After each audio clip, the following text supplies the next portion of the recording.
Hey, everybody. Welcome back to another episode of ATL on Fire, the podcast where we talk all things Atlanta United Football Club. Joined as always by Carmen Butler and Dave Katz. How's everybody doing this evening? Great. Very good. Good? Yeah, You're doing a little stretch before surgery tomorrow. that's right. Let's take a moment to wish Carmen well tomorrow. Yeah. Please, dear surgeon, do a good Yes. job and repair her so that she is back to awesomeness. I will take all well wishes. Thank you Yes. very much. Yes. I don't know how I'll get back to full awesomeness, even though I did ask for a bionic knee. Yeah. He said he could try to see what he After could my do. surgery, I told my kids that I could now actually leap over tall buildings, but they didn't buy it. So what does an ACL tear feel like? Like after it's happened, right? Like what's the feeling I've in your never knee? torn my ACL, Well- Mikey Dobbs. You just had other You knee were looking at surgeries. me and Carmen. Yeah, I Just know. Carmen. Oh, it was just me. Well, actually they say the ACL is not that awful. Like if it was just the ACL, you have the option of not having it fixed. If you're not Yeah. going to shift, like go sideways, like you're just going to run Right. straight lines, it's an option not to have it fixed. If you're not going to go sideways, kind of like Brad Guzan now. Kind of like that. So, but it's the fact that I have some other stuff messed up in there that they said I had to have surgery. So, Oof. Yeah, you want to take care of it, I think. yeah, I think I'm done. Yeah. I've retired from the sport. My love-hate Mhm. relationship with soccer, I think. More is time for Never. podcasting. That's Never. right. Yes. This is Let's That is go. true. I'm retired. Carmen's retired. Mikey Dobbs. Should be. No, fight the good Yeah. fight, Mikey Dobbs. Carmen, if you want, I can maybe just, kick him real hard during the Yeah. podcast and, There we go. put an end to it. There we go. Yep. So, Dave, what's new with you? You've been to a couple of the games, including the one at home, which, by the way, I don't know if you know the scoreline, if you remembered, or you had too many of the good drinks in the club. But Yeah. it was 5-1. Awesome. Yes. Yes. Woo! Are we Are back? we back? Are we back? Are we back? Like that's what we're going to talk about. We are going to talk about it. Overall, just general impression of the game after we got a little lucky off of the first 2 minutes, Yeah, a we'll goal start that there. they scored that was really solid. I think at around the 2-minute mark, pulled back for offsides, kind of a screening move of somebody who was in an offside position in front of Brad Guzan doing a little Olay.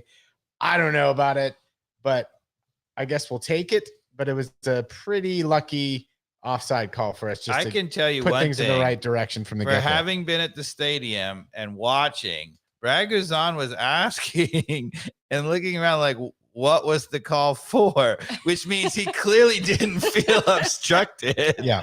I mean, come on. Yeah. I think that kind of body language of everybody in the field, when the players don't know anything other than a goal happened, maybe should Right. stand. Right. So, okay. Right. We get I want to say one more thing about that goal, though. Yeah. Not only did that happen, but right in the build-up, right? It was Ibarra who went badly for the fake shot. I mean, he got fooled out of his shoes on that. So, if there was going to be a critique for that, he should have been in front of the guy, and he got fooled badly. And look, it's a long range shot, right? So Mhm. hard to put a lot of blame on anything there other than your point is Ibarra took the fake, and the guy did hit a completely great cracker. into Great the shot. Yeah, it was a It great was. shot. So that doesn't happen all the time.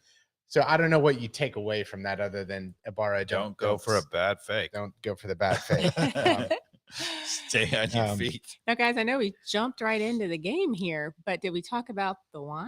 Oh, we're Oh, just so excited about that. We I didn't know, talk we're so about our excited sponsor. about it. We I didn't know. talk about the We're so excited wine. about positive stuff happening in Atlanta I know, United. look at us, ready to go. I Yeah. love That's what the producers. What are we having here? We have a Gabrielle Ashley. It's a 2020 Cabernet Sauvignon from the Alexander Valley. What do y'all think? it. It's very nice. Mhm. I'll give maybe a little more of an opinion after a sip here, but it's nice. I like you. Perfect pre-surgery Carmen, we're gonna have to wine. get a little bit, more from you going forward. The most I've gotten is complex. I like you, but I'll work on it. All I'll right. work on it. No, but I mean, it's not, it's not like overly sweet. It's just kind of a nice, smooth Cabernet, not not one extreme to the other, I guess. Yeah, is it's the best way. rich. Just rich Yeah. and easy drinking. It's pretty big. Yeah. Like, most California Cabernets are pretty big. And this one doesn't disappoint. Absolutely. And before we get back to it as well, we want to thank our sponsor, Wild Heaven Brewery, as always, who, if you're not a wine drinker, you should be a beer drinker and go have they just had a big German thing on Sunday down there. So maybe some of y'all made it down there. Nice. There's usually always something going down at Wild Heaven Brewery. So yeah, I think as we get later in the podcast, I want to talk a little bit about the supporter section. And I thought maybe Nick could become our supporter section correspondent. Ooh. We could bring him in to talk about what's going on in the supporters clubs. I love that. And apparently we've found another really good tailgate spot that is across from where Footy Mob is, I think. So that might align really well to kind of grab them for a few minutes and get some pregame, action there. Awesome. Sounds good. So right back into it, right? We're already a couple minutes into the Atlanta Portland Timbers game, right? So we've let in a goal that got luckily given back to us. Yeah, that really could have changed the whole tenor of the game. It could have. Fortunately, it didn't. It's funny how things go like that. And I will take a little bit of good luck right now, right? I will take it. Good luck. What's that? Well, it's a lot of hours of practice. Is that when they get a bad goal called back for a non-existent VAR call? But outside of that, like, I don't know, even with that goal, the way we continued to play, certainly maybe it would have been 5-1 anyway. I don't know. You kind of suggest that we might have come back anyway, the way we played, but you never know that. So, you would say on the day we were good for it for sure, but you never know how the psychology is going to go. Right. Now, what else do you take away from the game? I've got a bunch of notes that are just random here. I actually sat back and enjoyed a replay of it yesterday on the couch after a big St. Patty's Day party on Saturday. How was that, Mike? It was fun, Dave. It was a lot of fun with our been Irish friends. They have a bagpiper that is fantastic. Oh my goodness. Robbie has been coming there for years. Wow. Really puts on a good show. And it was. You were at somebody's house with the bagpiper? Yeah. Wow. Yeah. All right. 50 yards away here. Yeah. That's not messing around. That's not messing around. It's not messing around, and he's Irish, and he's got his Avondale whole family. Estates. Is there like Ireland. Noise ordinances or something? Well, luckily the mayor. Luckily they invite all of the neighbors over, and so when karaoke kicks in at 2 a.m., I think usually only around then do maybe the police get called. So okay. All right. So this was also a game where we saw the first start from Giorgos Giakoumakis, right? No, first 90 or 70 minutes of them, right? Oh yeah, I take that back. We were discussing it. No, that is my bad. We were talking about it. We were trying to decide of the two things. We said there were two possible changes that we'd like to see, and it was Giakoumakis, coming in for Barry, which he did do. Right. And we remember we said, if he didn't do that, then he's really not looking at anything. Pineda, that is. And then Marsetic was in. Yeah, we said we really would like to see Sosa and Brasedic, and we didn't think that was going to happen. So we got it right. Yeah. And as much as I want to give Marsetic a hard time, he was quietly invisible, which means he didn't do anything wrong in the game, but I don't know how much great he did. I'll leave that at that. I would like to relay a conversation that I had with our good friend Kevin. Right. This was in the 70th minute. Kevin looks to me. He says, first of all, Kevin says that he loves the podcast. It's like he's now to try figure it out. He's listened to all the Atlanta United podcasts. Right. And he really feels like this one is his favorite by far. So thank you, Kevin. He said in the 70th minute, he turns to me. He says, "What if Sadek scored?" And I turned and said, "Don't worry, he didn't." Yeah. That's all I Don't worry, say about Sadek. Oh gosh. Yeah. He had a very, very good chance. He should have scored. And right. That's the difference. No. That's all I got to say about that. So I've got one ATL on fire trivia question for you. Oh, Dave. goodness. Hopefully you haven't looked at my notes and cheated here. No, I have not looked at your notes. Going into that game, what was the record for the number of offside calls Atlanta has had against ourselves in a game? In a single game, the number In of in a single game, yeah. I got no idea. I mean, it's got to be Joseph Martinez single-handedly has Right. gotten 3 or 4 in a game. So I'm gonna go with 7. No, a little too aggressive. 5. So your first kind of barometer was right there. And it probably was Joseph Martinez with 5. They didn't say on the TV, but they brought that up. And Giorgos Giakoumakis had tied it, and they were talking about it. And I was so excited about all those offsides. Yeah, I agree. I was like, because they first off on the TV, I was looking, they were really close. Mm-hmm. They weren't just like him like floating. He ain't gonna be offside every time. He's not gonna be offside every time. And boy, that is putting a different element to the game with the defense already on their heels, because he was making direct runs and only offside by a fraction. You could tell he wanted that goal, man. And I loved it. Yeah. That to me was one of the first big differences in him starting and obviously feeling comfortable with his role on the team. I don't know. Did you guys notice that while you're on at the stadium? Yeah, I wrote in the 73rd minute that Gigi's always running along the back line looking for the through ball, constantly offside, but I like it. Yeah. And I agree with you. He's pushing. And I really also wrote that the counter attack looks much stronger with Gigi as a little bit of a bite and edge to it. I meant to start off before the first minute of the game. Gonzalo Pineda wearing a full poncho indoors. What do you think about that? Is that an interesting move? I don't know. What does that say? I mean, I actually noticed it. Like, I feel like because he started out like, I'm at the too beginning far of to the see season, that. I can't really like on TV, they show it's like a full poncho. And then he raincoat. Went to like the sweatshirt, and then he's like, is it because of the rain? I don't know. He must have some. Anyway, does he know that we have a roof? We're gonna keep it, Carmen. I'm gonna put you in charge of this now. Like on the Pineda watch. Yeah, Pineda watch to see kind of what kind of attire he's got. Pineda cam. I like it. I will have images to put up on YouTube and everything. Fine. Excellent. I like that. Yeah. Excellent. That was insightful, Mike. Yeah, you really did watch the game. I did. Yeah. I mean, I don't know if y'all can see it on YouTube, but Mikey Dobbs in his notes. I mean, this is impressive stuff. I want to hold it up for them. It's like it looks like something out of A Beautiful Mind. You know, when John Nash is like writing on the chalkboards and stuff. Completely is. I've got to say, 8:45. I don't know what that is. I got a WTF defense. I don't know what happened there. I didn't write enough notes there, but that was one of the few defensive breakdowns we had nearing the 20th minute. It looks like in my notes here. In the 8th minute, just before the 8:45, Araujo plays Lennon out wide because he was inside, and then Lennon played a really nice one-touch ball back to Araujo, who was open inside, but again, he was at the 25-yard mark and he decided to shoot and blaze over. Yeah.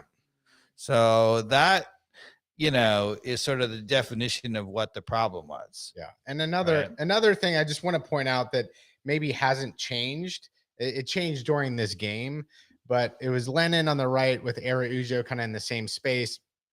Lennon kind of cuts into the top of the 18. Araujo then is out wide and he kind of slots Araujo as he's kind of wrapping inside on a cutting run. And it was right on that razor edge of the back line and he was offside. Yep. And we are saying that's part of the problem with that right side overload. Yes, there's a man advantage, but even in that case, it's such a timing thing to get it right. And it really isn't working that particular type of overload as we've talked. So I want to say that was a really good insight that you had on that. And I made notes on that. I mean, it was the exact scenario. Yeah. I think Araujo in tight spaces is not effective. It's not what we want, right? Not to say you can't ever do things, but that's not what we want. And was interesting on another play like that. Araujo came back and, was at the top of the 18 and actually cycled it back across the other side. And we ended up getting a goal from it. So I also felt like Araujo, one of the things he certainly had some moments where he bombed down the right side, which was extremely effective, whether he got fouled or transitioned it. But his transition, where he was playing it like all the way across the other side of the field, he had some really nice balls throughout the game. I would say 2 or 3 of those like just big transition balls that went all the way over to Wiley or somebody who was out on the other side of the field. So one thing about the big, balls is that the Lennon and Araujo can both really whip it across, right? They're both on the same side, so it kind of doesn't happen now. Yeah. But one of the things I was thinking, right? We kind of now have, I don't know what, we got to have a nickname for this. We got to come up with this. You're good at nicknames, Mikey Dobbs.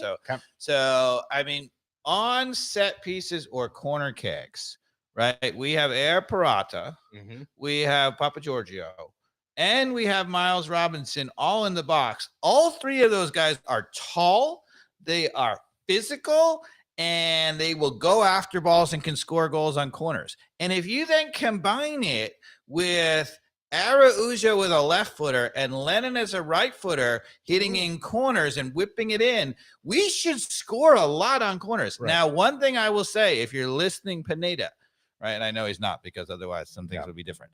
But but let's say he was listening, right? The statistics out of all the leagues across Europe say that in-swingers have, I don't know, it's like a 5 to 10% higher score rate than out-swingers. Oh, okay. So what I would say is Lennon should be taking them from the left-hand corner and Araujo from the right-hand corner. So it's an in-swinger with those 3 guys, and we'll score. All right. So I agree with all of that. One of the things I don't agree with in my notes here is somewhere in the 60th minute, Dave, we had Miles, Parata, and of course, Giakoumakis up there on not a corner kick, but it was like a set piece from like and I can't remember whether it was an in-swinger or an out-swinger, but I noticed that there was no real threat when it came back out, that who was playing center back. Can you take a guess who was playing center back? I have seen them putting Wiley at center back. It was Wiley. Exactly. Yeah. And I was like, and the score is 3-0, right? And this is my point, right? So if we need to score, sure, have Miles, Parata, and Gigi up there. But it's 3-0, Dave. What benefit do we get by not having Miles and or Parata back in that situation? It seems a little dumb. I don't know. Am I wrong on that? Well, it's actually interesting because I felt it 2-0 when we started the second half. I felt there were moments where a few times where we didn't have our 3 back that we've had back a lot this season, and we were vulnerable again. And I was like, at 2-0, why are we risking that? And what I said is that it says to me that that's not actually an active tactic, that an active decision. Is sort of just part of the tactics. But I actually might argue at 3-0, it might be okay to take just that keep chance the gas on, because you're hitting the gas. Because honestly, even if you get countered, you still got a 2-goal lead. So why not just bury them?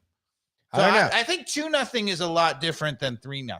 Yeah, but I agree with you. But it should be a conscious decision. And what I really agree with you is that I don't think it's a very conscious decision. The team is not seeing score and situation. Right.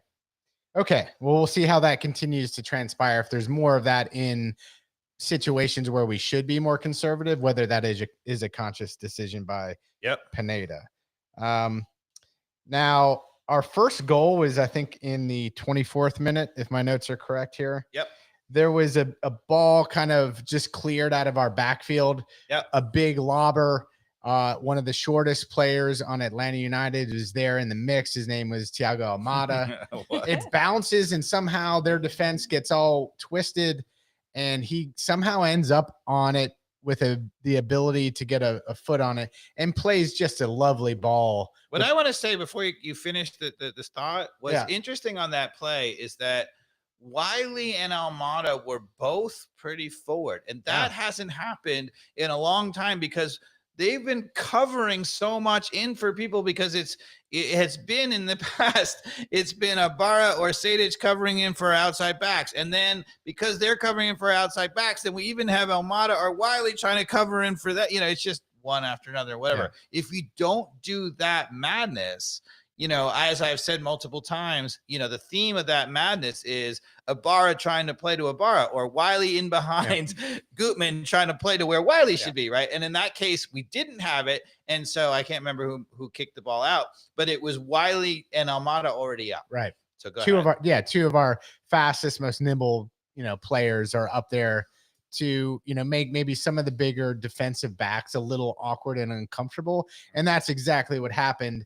And Almada has 1 second and plays just a nice little touch right directly up the gut of the field for Wiley to run on it. And Wiley scores his 4th goal of the season, Dave.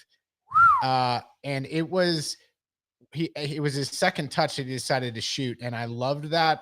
And he didn't go far post. He went near post with super confidence. It was like, didn't overthink it, just composure, great stuff.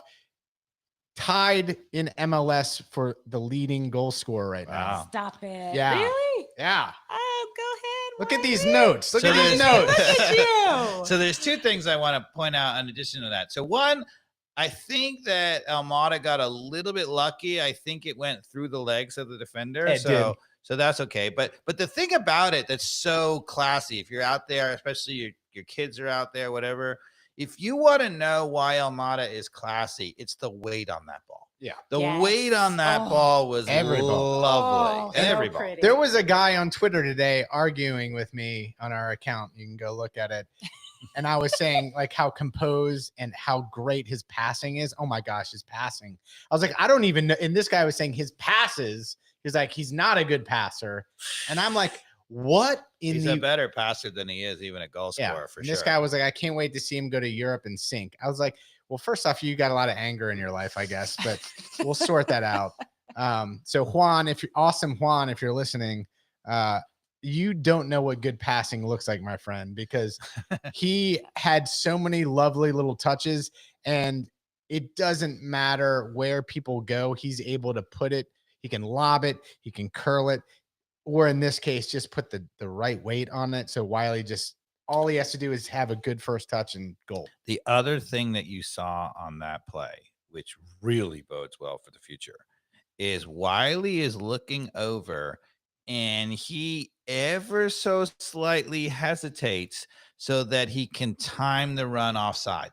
Most 18-year-olds run straight offside there and get called for it. He looked over, he gave that extra hesitation and allowed him to stay on. I mean, you can't teach that. Wiley, keep doing that. Yeah. Because that's really good. Yeah. And I love the fact that Wiley is benefiting from a good player around him, because sometimes that's a little bit of what you need in your career is you need other good players around you. And so good on Wiley taking advantage, because, if Jackson Conway would have been on the end of those balls, I'm not sure that they would have gone in the back of the net. No. All right. So the other thing I want to say, in the 26 minutes, this is only 2 minutes later, this is like the ball starts rolling here. Like we're on the front foot. This is over and over and over. Fun to watch. Araujo gets the ball on the right side and just cooking. I mean, he is so fast, goes down the right line. And instead of being decisive going in the box, he kind of holds off and then comes back, and the ball comes across the box to, I think, Giorgos Giakoumakis, who cuts it back to Almada, who tries to play with the outside of his foot on the near post and misses. But again, just like this close to another goal 2 minutes later. One thing that was interesting, as I think I've pointed out, so I think that's the exact same player that you're talking about. So Araujo goes all the way sort of the end line, and he super fooled the defender. You know why he fooled that defender, Mikey Dobbs? No. Because he should have crossed it. Everybody in the world thought he was going to cross it. He should have crossed it, and he wouldn't do it with his right foot. So he cut it back when he should have crossed it, and the defender was like, what? It was totally fooled because he didn't want to use his right foot. So that is what because I was like, he's going to smoke him, and he didn't have that little angle to take, because usually he'll cut him again and burn him. All right. So that was the 26th. So it worked for him, but it wasn't good. Dave, only 2 minutes later, we have another opportunity. You know who crossed it on the ground to Giorgos Giakoumakis? Lennon. Yep. And he had a perfect kind of point blank range, like either at the top of the box or just inside, hits it decent, but right at the keeper or off to the side, keeper makes the save. Should have been number 7's first goal of the season.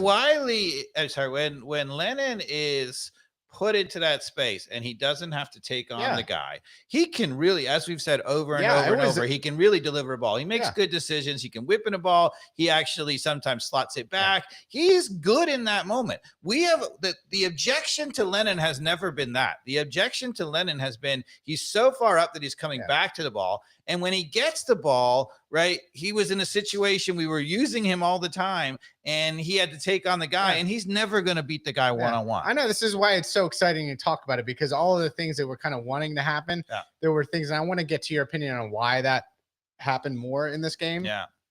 I think the big number 7 up front personally has a lot to do with it because as I was saying out of the gates, he's creating another dynamic of speed and pestiness and a willingness to just make that run. That's like this over the top thing that you saw to him, or a direct ball behind that defenses now are going to have to account for that.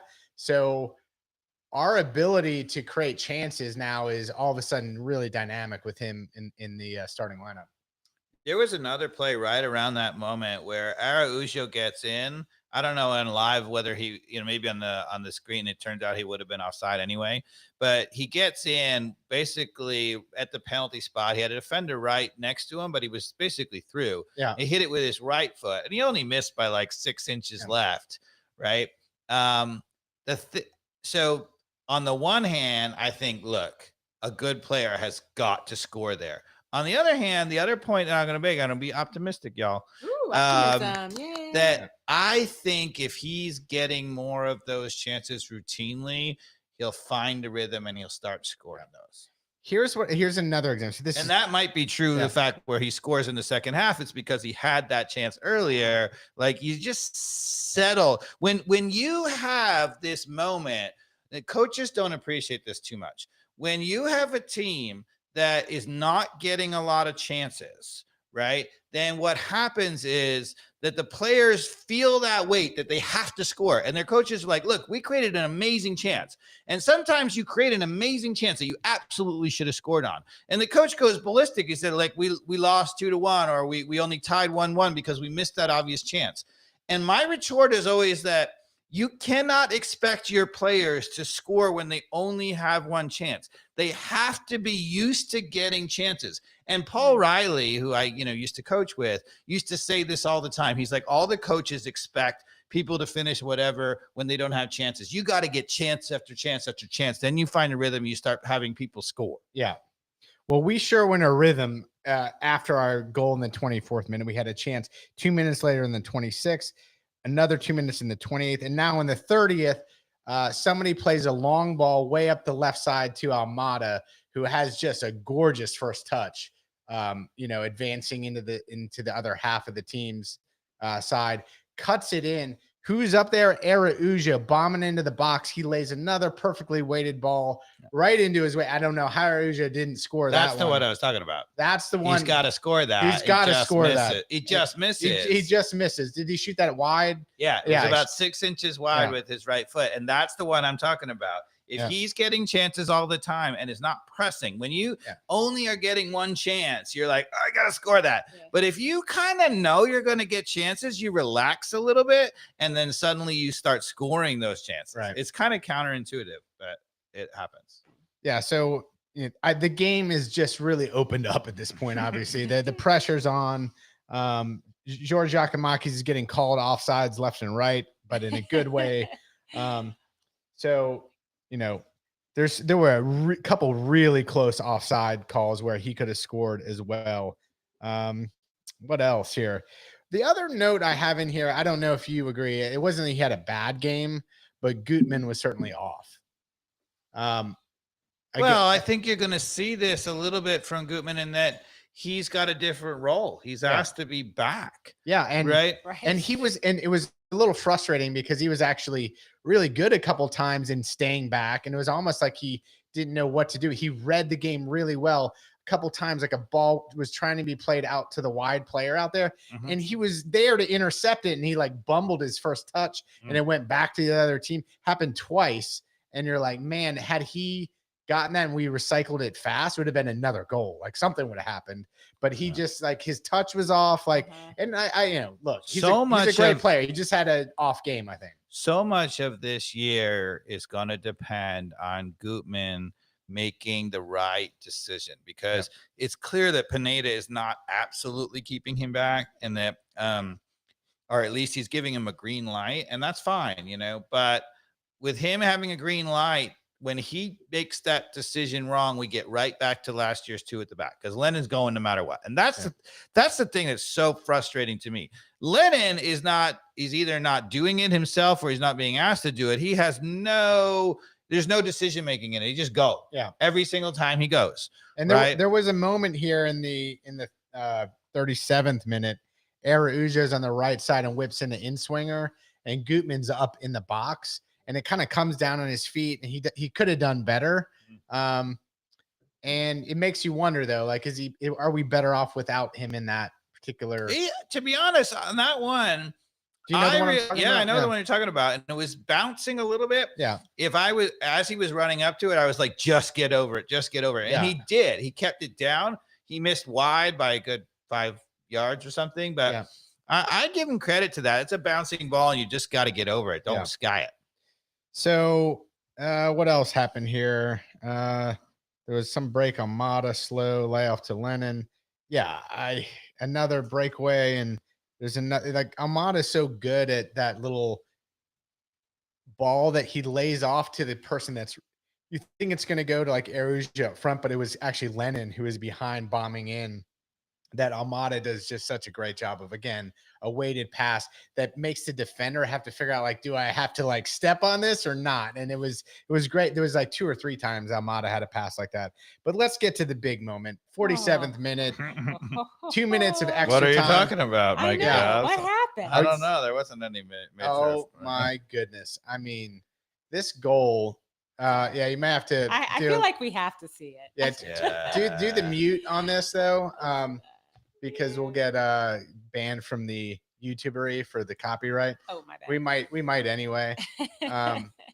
But I mean, this goal might be one of the best goals in football this year, not just in Major League Soccer. I mean, how far out is that? That's like a good 30 plus out, wouldn't you say? What's your calculation on that one? No one thinks he's taking that shot. Here's what I said. I said, as he was stepping up to take it, it's too far. And it was not. It was not. But I mean, he hit it the only place you could hit it to score that goal. I mean, the keeper, who's clearly a tall guy, had that covered, except for that one. Almada. Really? I mean, seriously, he got the keeper leaning because he went back to the side that the keeper was on, right? He bent it a good 5-10 yards in the air, right? And you're never, ever, ever going to see a better free kick than that, ever. I'm speechless. Yeah, I mean, that is as good as free kicks get. I mean, it really does. The bend on that ball. Oh, it's so pretty. And the way that it just goes off the inside of the far post, right below the crossbar, is just something If I else. never see anything Atlanta United ever again, it will have all been worth it. I mean, that was just mad. I'm so upset that I wasn't there. So I asked somebody else who was at the game. I asked my boss at work today when I talked to him. He goes to the games, and he said that actually that may have been the quietest goal because everybody's jaw was on the ground. I was just gonna say people were so stunned. It took a minute for people to go nuts. They were like, "Did that really just go in?" Right. I agree with him completely. Yeah, I felt that way 100%. So feeling pretty good. Was it 2-0 going into at halftime? Yeah. I got a couple more things in the first half, I would say. So first of all, the chances that we're creating is a really, really good sign. And we'll get to that because you're going to ask me why. We had 54% possession, which is, I think, good, right? Because, if you are getting, so much possession for this team, I feel like it means you're not on the front foot a little bit. You kind of want to have a little over half this team. I think that's about right. And the last thing I'll say is a couple of times in that half, Araujo on his right foot on the left side, he just doesn't want to do stuff. Please free Araujo, put him on not the inverted side, free him. And then who are we putting over there on the other side? Wiley? I'm okay with Wiley being over there. Yeah. Yeah. To be honest with you, because you're either going to have to bench then Wiley or Lennon, right? And I agree, it's got to be Lennon in that case. Wiley's hot. He's the hot hand right now. Oh yeah, I mean he's. And it's great that Etienne's coming in. Etienne actually looks sharp, from what I've seen. Yeah. But you got to say, you got to keep playing the hot hand of Wiley, right? And so I think that's got to be good in terms of the competition of practice and what Etienne has to be feeling as another strong player and option for rotations. For Lennon gets bumped or whatever. There's a lot of depth when it comes to that kind of forward position. Mm-hmm. Yeah. I mean, there is a question, and Wiley right now is making it difficult. But I would at least try and see. I don't know. It's possible that switching Wiley over to the right side means that he suddenly looks, really weak and terrible. But I would try it and see, like a full game, not like 5 minutes. We're loaded with left footer forwards. Yeah, though, right? It's a really weird thing that we talked about a little bit. Yeah. Why did we buy 3 left-footed wingers? Was it Chol, Etienne? No, it's Etienne, it's Araujo, and it's Wiley. Chol, I think is right. He's left-footed. Left-footed too. I think I just read he was right. Oh, okay. He's So I'm wrong. right-footed. Oh, you're right. So it's those 3. But anyway, 3. Okay. But Chol, Yeah. Okay. Chol now forward because we don't have any other forwards. Barry is not our backup forward. So I mean, he is, but he shouldn't be. So Dave, I tried to pay attention. I did feel, and you have a better eye for this, but I did feel like there was a little bit more of a holdback on Lennon and Gutman from not bombing up completely in that game. I mean, certainly Gutman for sure. I don't know. I didn't see. I didn't see. Bless you. I didn't see it quite as much from Lennon as aggressive. It's interesting. There were a few times that Lennon was not so forward, and when that happened, we were better. I feel like what the moments that happens, it's because Lennon is expected to get back eventually in a 4. So if we're on defense for more than a few seconds, he does get back. He's got a great motor, and he does get back. And when he does that, he's back in the 4. And what's happening, which wasn't happening before, is there's a lot of times where we're turning the ball over in the middle. And if we turn the ball over in the middle and Lennon's gotten all the way back, he's now not forward because he can't get there that fast. Right. So it's working to our advantage because we're turning the ball over a little further up the field and he's gotten back. And so he's now not crowding the space because he's not yet. He's getting there, but he can't get there yet. So if we counterattack really quick, and that should only reinforce what we're talking about. That's when we look really, really good. And it's not because Lennon, if he were doing it on purpose, there are times when he doesn't need that. Yeah. He could just stay, right? There are times. Now, he doesn't do that. I mean, I think I saw him do it once, and I felt like he was just gassed. He had been going up and down the time. He's like, oh, okay. There was a couple other moments where he was in a better defense. The reason I say this was at least there was moments defensively where he was facing the opposition, and that's rarely the case with Lennon. And I did make a mental note of that at one point. Maybe it was one circumstance that I'm overhyping, but he actually made a defensive play where he was like facing a defender and actually stepped up and blocked it and took it away from him, which you don't see a lot from Lennon. You see him hustling back and making a slide tackle or things like that, but not necessarily facing the opposition. Well, Lennon's going to be a much better defender if he's not trying to scramble back into the play. And while he's scrambling back into the play, Ibarra, who was covering from him, is supposed to be getting into the middle. And because Ibarra's not in the middle, there's nobody protecting the center too, right? That was happening all year. That's what I was talking about, right? As soon as that doesn't happen, you'll realize, is what I've said all last year, that, oh, by the way, Parata, and last year was Franco, now it's Miles Robinson, Gutman, they can really defend. Yeah. Like, there's not a problem with those defenders. It's just the tactics. What was the thing you didn't like about the first half? Anything? No, I mean, really, the only negative thing we had to say was like, yeah, Barra kind of bit into a fake, and the guy had a goal that got called back. I mean, to me, that was the only. And there was something else that happened in the 18th minute. I thought pretty much the whole game we were terrific. You know, do I think that we've 100% solved it? You know, for example, I noted that in the 46th minute, right, Gutman finally went forward once. Lennon, of course, was already forward, and we left 2 in the back, right? This is right before Almada scores, right? We're up 1-0, right? Mm-hmm. So again, in that moment, because we were being idiotic again, it was very rare. We mostly had 3 back the whole time, and it didn't cost us at all. We didn't give up the ball. Yeah. We had the ball, right?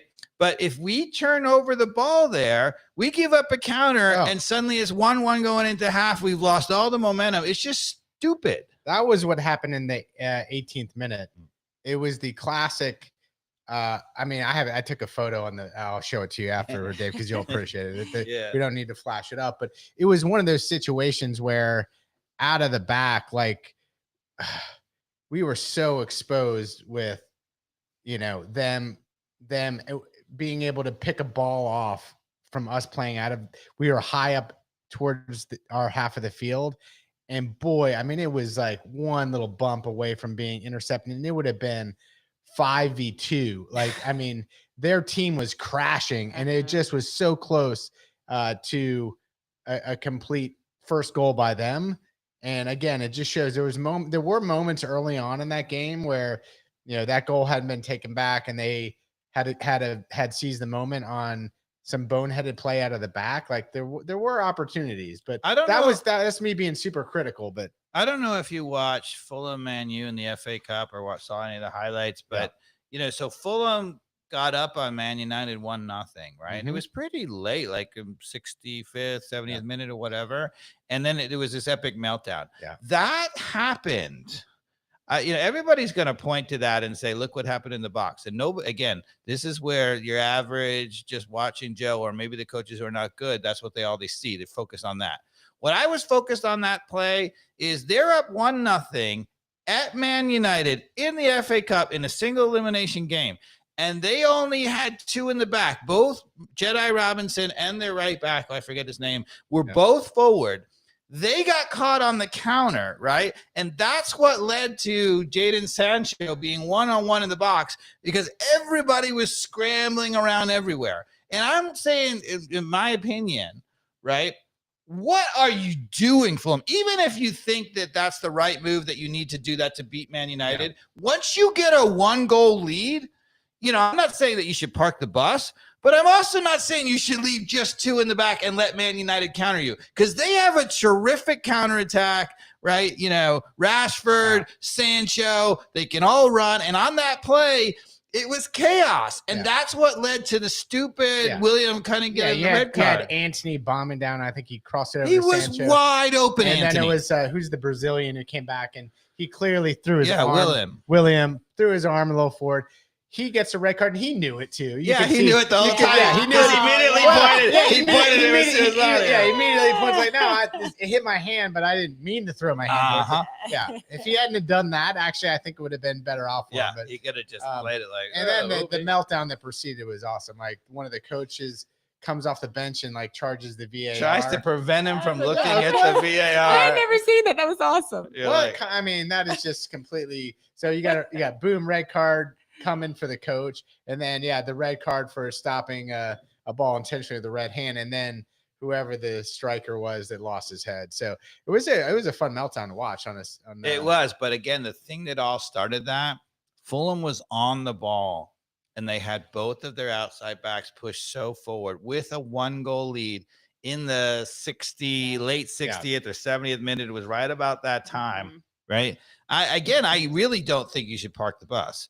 But you got a 1-goal lead, you need to be smart. And this is what I'm a little bit concerned about the Atlanta United. It's time and moments, right? So I'm okay if Gutman goes forward occasionally. Of course he should be. I think that Lennon should be back in those cases. But even if that's not the case, right, he's got to pick and choose his moment. But in the moments, if we're up 1-0 in a late game, and I see Lennon forward and Gutman goes forward, I'm going to be going freaking nuts. Because then the coach is like, you're like, dude, again, don't stop playing. Yeah. But don't be stupid either. Right.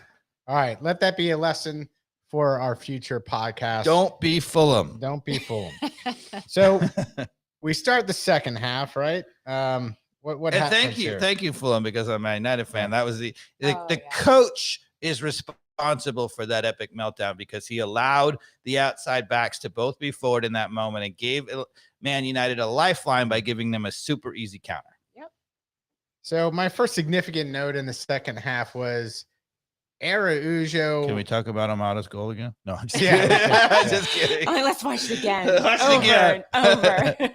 In my dreams, I watch it all the time. Yeah, I feel like Araujo did a great thing to put himself in position. He goes to the top of the 18, and Almada, who's our best player, goes out to the right and drags attention. There are like two players out wide on the left, and he doesn't pass it to either one of them. It would have been a simple goal. Yep. And it's like just bad decision making. Like, how do you not just lay it out there? And that's the difference between Almada having the ball there and Araujo not having the vision. It's just, it was like, come on, man. Like, those two players had to have been really pissed you didn't give them a goal because they were wide open. But and I would argue that Araujo is never going to be Almada. But here's the thing, and this is the thing that, again, people don't talk about. They see that moment and they say that, right? But you got to get in Araujo's head, right? Araujo is supposed to be a star on this team, right? And he's pushing a little bit because he's not getting chances. So that contributes to him not making that pass. He thinks he has to go make a play. If you watch Atlanta United last year, right, you would say he's got to go make that play. He played it to Almada, which to some degree is the right play because you play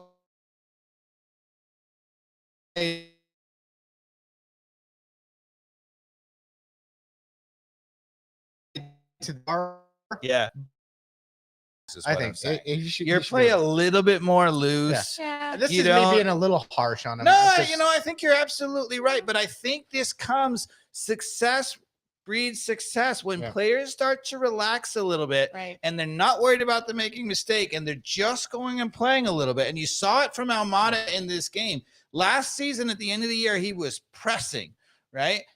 And he's still amazing even when he's pressing, God bless. But this game looked to me the first time where he was just having fun. And once he relaxes and having fun, I mean, he's really good. And so, we're 53rd minute now. We're on the front foot. Somebody slots a ball up to the top of the box or in the midfield to Giakoumakis, and he does like a nice little body block and takes a shot and misses, I think. I can't remember where it went. Do you recall that one? He does a nice job of using his body, but misses a definite opportunity. Should have been his first goal at that point. He wasn't offside. Yeah, the 49th minute, the goal. I mean, from the Almada cutback. I mean, what a ball! And it looked to me. I made a note that when he's not depressed and he's really having fun, right? I mean, that's what it looked like. He looked like he was just and a guy like Almada, when he's in confidence and he's playing or whatever, he's going to try that extra thing and look out. Yeah. That's where he does the little step over that he did last game to give us the goal to Wiley, or he does that cutback pass that he did to, in this game for the goal. Like, look out. Yeah. But he has to be in confidence because last year he didn't want to make that pass because he's like, we're not scoring. And he wanted to do the extra thing and score the goal for himself, which he occasionally did. He scored some absolutely brilliant goals late in the season. Yeah. But we didn't as a team score goals because he wasn't looking for it. Yeah. So, 53rd minute, that could have been a goal. 57th, this is when Gutman stepped up, should have recycled it back, but had a bad touch. Acceptable. Just a mistake. 58th minute, just 1 minute later, this is when Calib Wiley somehow is off to the left side, has space, dribbling down, and just serves a beautiful ball. There's two defenders back. Giorgos Giakoumakis floats off towards the back post, like even with the back post, and just nods it with firmness right to the near post. Great composure, exactly what he meant to do. Beautiful cross, beautiful finish. It's classic. Was it awesome? It was awesome. No. No, it was Giorgos. Come on! That's what he wants. That's what he wants. It's Giorgos, people. Yeah. It's such a Giorgos goal. And Georges, he's a little dramatic, but at the same time, he seems like a big tough guy, but he definitely was a little bit of a drama on the field throughout the game. But I like it because he's on my team. But boy, you can see how that would irritate other teams. One thing that you probably couldn't see on the TV. So when we gave up the goal in the second minute, right? I mean, obviously the stadium went really, really quiet, right? And obviously it was ultimately overturned, right? So they put the ball back at midfield. It went all the way back to midfield while they were reviewing it, right? And Papa Giorgio was standing there at midfield on the ball. He was the kickoff guy. And he turns to the whole stadium and he goes, yeah, let's go. Like, come on. It's not a second minute. Come on. Give it to him. And he is really he's got some moxie. He's got some moxie. That's the term, right? Yeah, he's a little drama sometimes on like the pouting. So did Joseph. Yeah. So I'm warming up to whatever he's got for us on that front. Do you remember in the second season when we won the title, there was a late injury and the other team, we were down a goal. I think they were just milking the clock or whatever. Yeah. And the guy was down and, Joseph finds himself on the ball and he's, screwing around with the ball and he dribbles up the field and he kicks it in the goal and he does a little dance or whatever. And then he goes and gets the ball out to bring it back thing. He turns around and kicks it back in. He's like,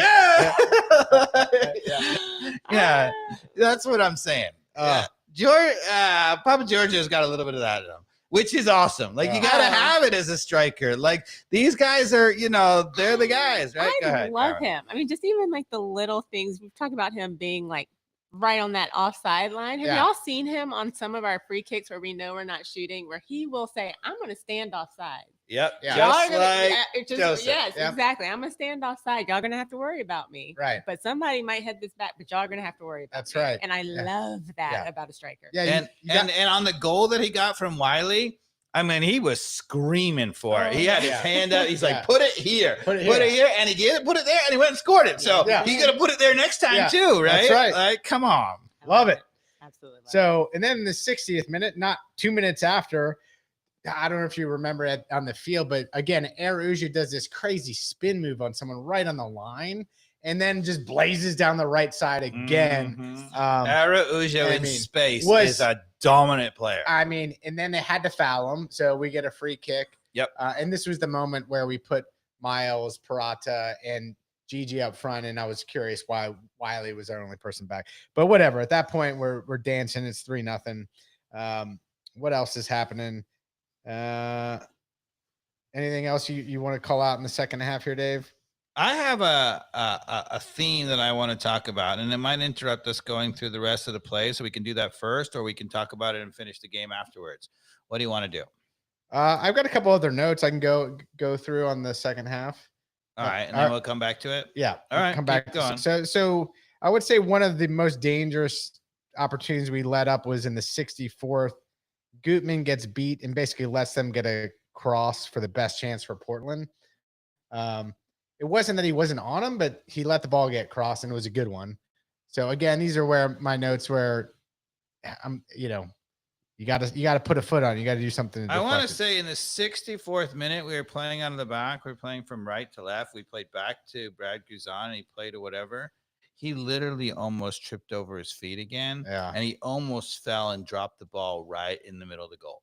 Right. He was at the ball at his feet. Who was this? Brad Guzan. Brad Guzan. Oh, yeah. I missed that. He looked like, yeah, you could see it live. He kind of stumbled a little bit. He got the pass off. There was no problem. He got it, whatever. But he still does not look 100% at all. But that's okay. I think, especially if he's going to work his way back while we're winning. This is a good position to be in. I'll take it. One thing I will say, like in his, like he's not totally 100% there either, going out off his line and winning the balls, but he was a little stronger on the balls where he needed to jump up and catch it. I made a note of that. Like he's the Brad Guzan you want when the ball is like up in the air. He went up, captured it like an EPL style keeper, brought it down. I think a 26-year-old Miles Robinson or whatever he is recovers better from an Achilles than a yeah. 38-year-old. Safe bet. I think that that's what we're saying, really, because Guzan was a terrific athlete too. So every bit as good an athlete as Miles Robinson was, right, or is. But that's the difference. 10 years or 12 years. Age. Carmen, you want to tell us about that? I was about to say age will do it to you. Age will do it to you. So when's your surgery again? Tomorrow. But in general, we got our foot on the gas. So it's the 65th minute. I think Almada is able to transition the ball up fast and plays it out to Araujo, plays it in to either back to Almada, goes out to Lennon on the right side, and then Lennon tries to play it really nice little crossover to Wiley. I mean, it was nice ticky-tack soccer, just nice passing. I even say Lennon, it wasn't the worst idea to play it back across. Oh, it was a great idea. He didn't quite execute it, but didn't quite it was have the right idea. touch. It's a tap in if he makes that ball. Yeah, if he had hit a little softer, a little further back, would have been a goal. But I liked it. I was like, all right. Well, I think to me it's genius. Yeah. It's an example of really good Lennon decision making. Yeah. 67th minute, Araujo with space, bombing again, gets fouled. Okay. Great cross from Almada. So good things are happening. 70th minute, Almada, perfect to Lennon. And then we saw some subs. Etienne and Sosa come in for Wiley and Ibarra, who came out. So we get a little bit of Sosa the last 27 minutes of the remaining play. So have you passed the goal yet? No. Okay. We only have a lot of notes. Third goal was the third goal was in the 58th minute. So no, we got that one already. Now we are right up on the 74th minute. Yeah. There is a Araujo goal. Yep. And somebody plays it up directly to him. Comes down, he plays it with his left foot, perfectly shielding the defender, the center back that's on him, and does a great job of just knowing where the far post in, and boom, hits it in. Great composure.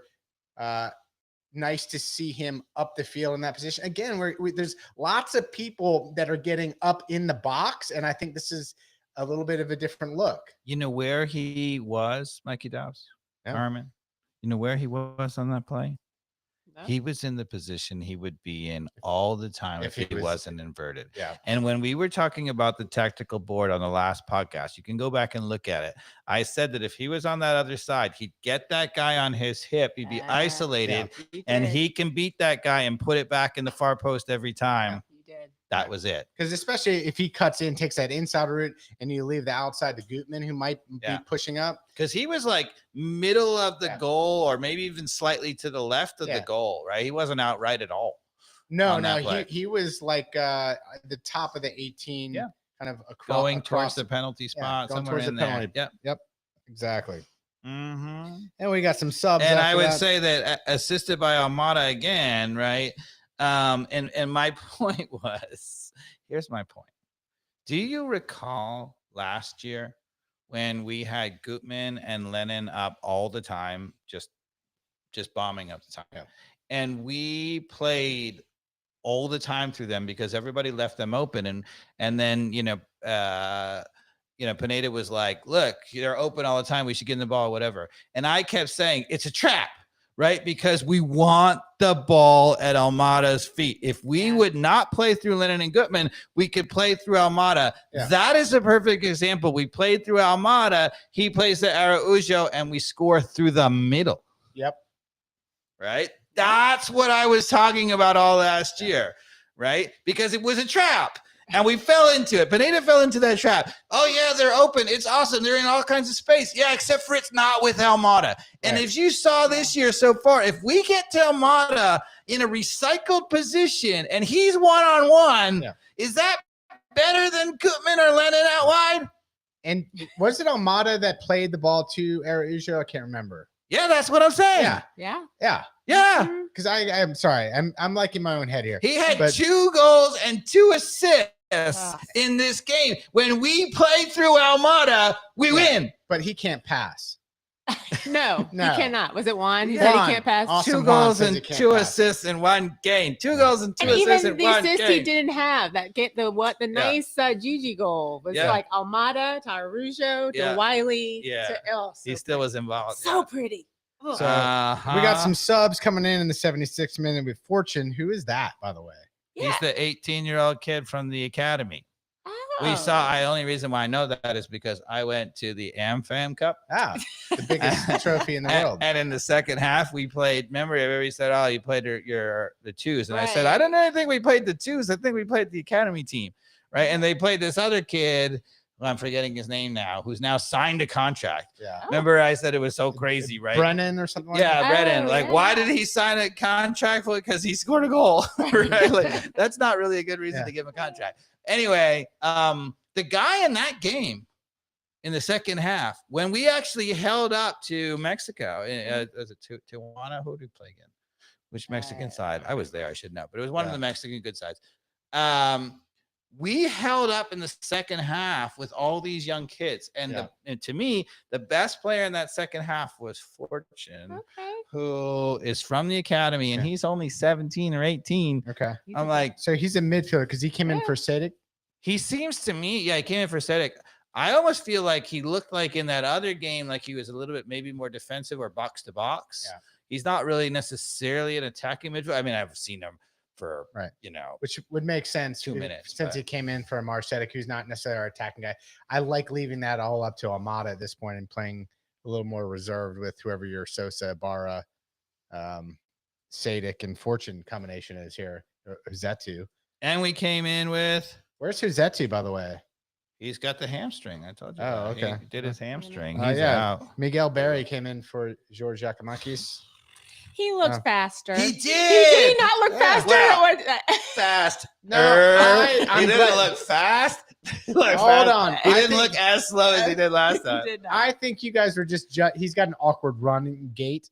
Because I know the one you're talking about, he went down the right side and actually put in a good cross. But in that one, he looked like he was moving fast, and he kind of wasn't. He was moving decent, like medium speed, but it wasn't really fast. It was misleading fast. Because I went back and watched it on the replay, and I was like, because I thought real life, I was like, oh, maybe he's faster than he thought. That's what I thought. Maybe whatever. And I went back a little bit, I'm like, he's not really going fast. He's going medium speed. Well, comparatively to the last time. Yeah, he was at least beating the defense or keeping speed with the defense who was tracking him back. He wasn't making progress on them, but he was, and that's harder when you're dribbling the ball too. But I didn't think he was as bad as you guys made it out to be. That's all. Well, when you come into a game and you're already leading 4-1, it's easy to look good at that point, right? I mean, I could look good at that point now. I mean, be pulling the strings. Yeah.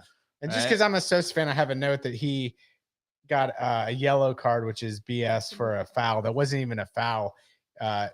He's coming out and he plays it with the outside of his right foot. A beautiful play on the ball. And he got all ball challenge. All ball, like long before. And it wasn't even like he Come on, MLS referee. I mean, come on, MLS referee. That is just a bad call any day. And it was one of the decent refs. It was he wasn't bad. He's like 11-year vet of the MLS. He's okay.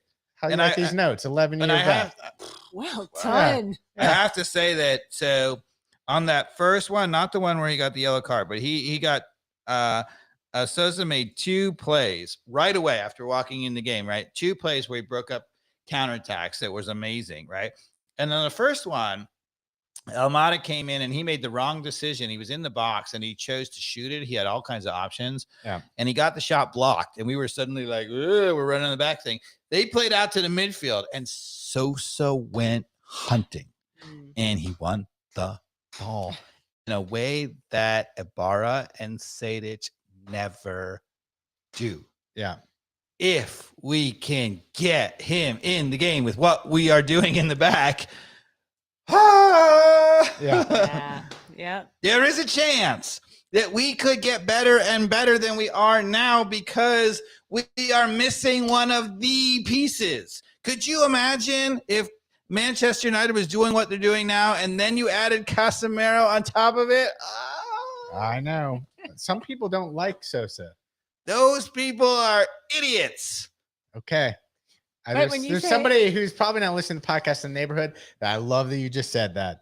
Okay. So there is somebody in particular. I was like, you mean besides Pineda that doesn't like Sosa? Yeah. Okay. Now I love the Sosa. reads the game, the ball. And to be honest, Sosa can do everything with the ball that Sejdic can. Sejdic is, decent on the ball, right? I've never said that he wasn't. Well, right? he's decent going backwards. He gives the plays. He's decent going backwards. Can't go forward at all, ever. And Sosa can. So Sejdic cannot lose the ball and go backwards all day, every day. So if that's what you want to play, super conservative, Sejdic is your boy.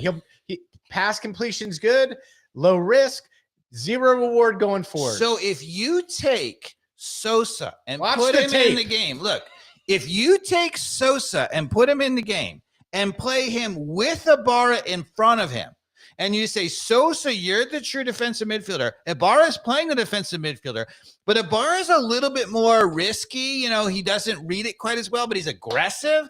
If you now have him playing in front of Sosa and they have the guy marked up, Ibarra going to go second hunting, and we are going to dominate in the midfield. That's the midfield. Pineda, please listen. Sosa, Ibarra, Almada. Yes. I love it. Now, we get scored on in the 82nd minute. Yep. It's 4-1. Again, Gutman, not bad defense, but ends up letting a cross come over. It's one of those awkward slow headers that just drifts into the far netting. Yeah, I have to say, and this is hard for me because I don't usually say wasn't Braguzan's fault, though. I don't think it was anybody's fault. I think, to be honest, everybody had it all. Yeah. Usually, when I look at this, I'm like somebody did something idiotic. Everybody was pretty well marked up. It's just a good goal. Sometimes it happens. I agree, and that's why I'm saying again, I'm kind of being harsh on Gutman. He'd never lost his feet. He didn't do anything stupid. He was on his guy. Other people were in their position. We didn't have too many players forward. Didn't have any players over. The guy somehow gets the ball across. It floats up into one of those positions right on the guy's head. Guzan is caught flat-footed for good reason because it was a good cross and it goes awkwardly into the back corner. I got 3 words. Just sometimes happens. Yeah. And at the same time, I expect more from Gutman. He's got to put his foot on. And to be honest, the way you avoid that's just me being a jerk. The only way you avoid those goals is to be on the front foot, right? Yeah. You don't let people in your box. Yeah. If you let people in your box, sometimes. Last year is a perfect example. People would be like, oh, we did this, we did that, or whatever. And you're like, once you're defending that much of it, and especially on the counter and everybody's scrambling, people going to make mistakes. Yeah. Nobody's perfect. The idea that you're going to play perfect defending, which is what I think Pineda thought with our 2 backs, is just mad. Yeah, never. Somebody going to make a mistake. Yeah. Somebody going to get beat. That's what I like about this game. In my notes, I really only have, outside of the goal, 2 other opportunities from Portland that were anything. So they had, like in my mind, 3 chances on goal, and they had one goal.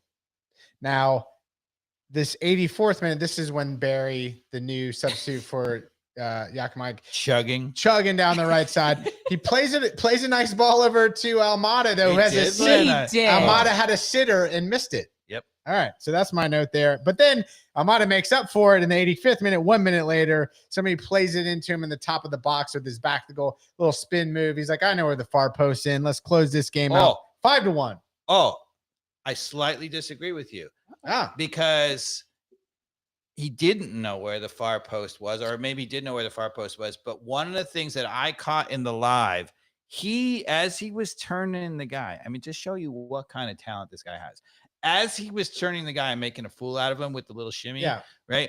He put his head up and took a peek. I think about not where the goal was, but where the goalkeeper was. Yeah. And he was going to smash it. And at the last second, he decided to just pass it in because he knew that the goalkeeper could be beat. That is I'm going to have to go so nice. All right, podcast listeners. He took a peek. Go back on the replay because I watched this thing close. I may have missed that. All right. I don't know whether you get off the right angle on the TV, but I could see it live. I'm like, he peeked as he was turning the guy. Who has the wherewithal turning the guy in the box to take a peek up and be like, oh, the goalkeeper's in the middle. And he took a super wind up and then just side-footed it. I'm like, oh, the composure. So good. The composure. So, Dave, what is Pineda doing anything differently? Are there tweaks that he's made that you've seen that we've talked about that maybe are helping open him? Or is it just some of the innate things with having a striker that's pushing the line that's now opening it up for Almada? Is it another thing that guys in the neighborhood want me to ask is this because Moreno's gone and Almada all of a sudden has the freedom in the midfield? I don't think so. I think he could have had that freedom last year if you had the right tactics in place. But what has changed this year about Almada having that openness, Araujo in this game having a little more freedom to run? Like what changed in your mind? The thing that has changed, and you probably, if we had it, access to Atlanta United Advanced Analytics, we could see it. It's probably coming soon to a theater near you on the local Southern Fried Soccer or whatever. Yeah. So the difference, and we could talk about what the reason for that. The difference is we are turning them over up the field. And this is what I said all of last year. If we could only turn people over up the field and get the ball in transition to where Araujo, Almada, or whatever are not playing against a static defense that's all settled, then lights out. Yeah. No, but nobody can beat two banks of four when they're settled. I mean, occasionally, but it's you're never going to do that. You're never going to win that way consistently, right? So the question then becomes, why are we turning the ball over up the field? Well, I think certainly we're seeing one of the fullbacks stay more at home at all times, for sure. That is probably the biggest reason I have in my mind. And there is some. What's the corollary to that, though? Well, the corollary to that is now exactly, which is where I'm going next, is Ibarra in this case and Sedek can stay home and seal up the midfield, to both seal up the midfield, but also step on it and be there as an outlet when they need to transition it. Dave, am I learning something here? Carmen, can we get Danny Rojas football? Danny Rojas. Just like back in Guadalajara. Just like back in Guadalajara. I do it, coach. Football is life. Give me the other one. The other one too. Yeah. No. Danny Rojas. Danny Rojas. So does this? I'm dancing because that's exactly it. So does this mean that Pineda's turning the corner that we wanted him to turn with doing the tactics that we have been talking about? I would say, and I'm going to say this out loud, and that do you think it's accidental or entire change is the tactics that Pineda has changed? So at some level, he gets 100% credit for that. Okay. Now, I do not understand, as I went off on the last podcast, why he couldn't do that last year. There was no reason why he couldn't. And the second thing that worries me about it is it's still a little overthought, right? He's still the unbalanced with Lennon all the way up. There are moments when Gutman goes and we're still in the two in the back. I mean, the craziness was exactly that you talked about, that we were always up, that one of the center midfielders was covering it outside, which is absolutely nuts. Yeah. How do you have a center midfielder covering for your right or left back? They cannot possibly get back in the middle to be defensive or offensive. Yeah. Right. So that's the whole change, in my opinion. That's why we're turning the ball over. And your point there is not doing that in other circumstances. In this game, it was okay to you because we were up 3-0, keep the gas on. But we saw some of that craziness in the last year and a half overall. It's absolutely nuts. I mean, and what I would say is the moment you don't do that, the moment you don't have a center midfielder covering and you have three in the back, right, most of the time, then you have it covered in the midfield. You have it covered out of the back. Now you can press the ball and you can turn it over. And everything he's probably been working on tactically, press, he's been working on it the whole time. He's like, we got to press. And it wasn't working. Why wasn't it working? Because he's an idiot, right? Like, what's going on in the back? You cannot press from the front. So my concern, though, to be honest, still is that you're like, you'd love to think that it was such a conscious decision that we would be like, okay. So do you think he's listening to the show and he's Ted Lasso and you're Nate? I don't know. So what's going on? I'm not Nate. He called you Nate. And Pineda Lasso. I'm teasing. Oh, I'm teasing. Did you watch the last episode of Ted Lasso, by the way? the new season? Yeah, I haven't watched it yet. It's great. no. So yeah, Nate's like this jerk now that's Oh. at West Ham United. It's great. So that's kind of my Yeah. joke there. Carmen, were you following that or not yet? I haven't. I've caught up that he went to West Ham, but I Yeah, have not okay. watched the. Yeah. So here's the thing. So you would love to think that if it was, so he clearly has made an adjustment that instead of the two guys bombing all forward, it is mostly Lennon bombing forward and Gutman staying back. Yeah. That to me is not, it cannot be just a coincidence. That has to have been something that's tactical, right? That being said, if he was really thinking that that was the solution, you would be like, okay. And then the few moments that Gutman goes forward, Lennon should stay back. That is not happening. So that makes me believe that he's not really committed to it. And the other thing that I feel like is in, again, in football, it's down and distance. Here it's, time, in the game, situational football, right? That I don't get the feeling that he realizes it's that important where, for example, if we are at 1-0 in a road game in, Nashville next month or whatever, that he would be screaming out, absolutely no 2 in the back. We have to have 3. Right. And that's my throw in those slight concern is that he's still playing, naive tactical football. Now he's fixed it. And I think that is the whole solution. So he should get credit for that. Yeah. But I feel like it's slightly a nice Band-Aid, a really good Band-Aid. And if it holds over the scab, and even a Band-Aid with this team with Almada that's all and it a healthy. Yeah. That's all it needed. That's all we need. And I think the other point that you've pointed out, right? So obviously having Giakoumakis is a dynamic that we didn't have also up front, and that's creating things or whatever. It is, but I think the biggest thing is that we are turning the ball over in the middle. Yeah. So Elliot has a question. Do you think Sedic, I can never say his name, is making the midfield better than Rossetto? Well, do we think he's helping here? If I'm being objective about it, no, because of what we clearly need Ibarra and Sosa in. So there you go. So that's not what he asked. Is he making it better than Rossetto? Yeah. That's a good question right now because I have an answer to that. I'm going to say, well, my answer is no, because Amar Sedic can only go backward. My answer is yes. I actually think that Rossetto had a weak start, and Rossetto is a guy who has lost his way. Yeah. Right. So he is supposed to be an attacking midfielder.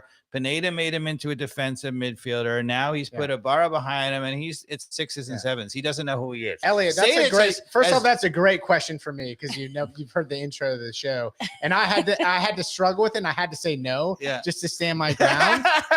Which is kind of why I wanted to ask it. Yeah, no, it's a great question, and Sedic, as much as we criticize him, he knows who he is, Yeah. and what he does, possession football, and to be honest, if you want to give Sedic credit for something, so first of all, he got the one tackle we've ever seen, that was awesome. And that led to a goal last week. And then the other thing you have to say about Sedic, as you saw in this game, is he's just like, give it to Almada. Give it to Almada. He knows who the good player is. 100%. And it's not him, it's Almada.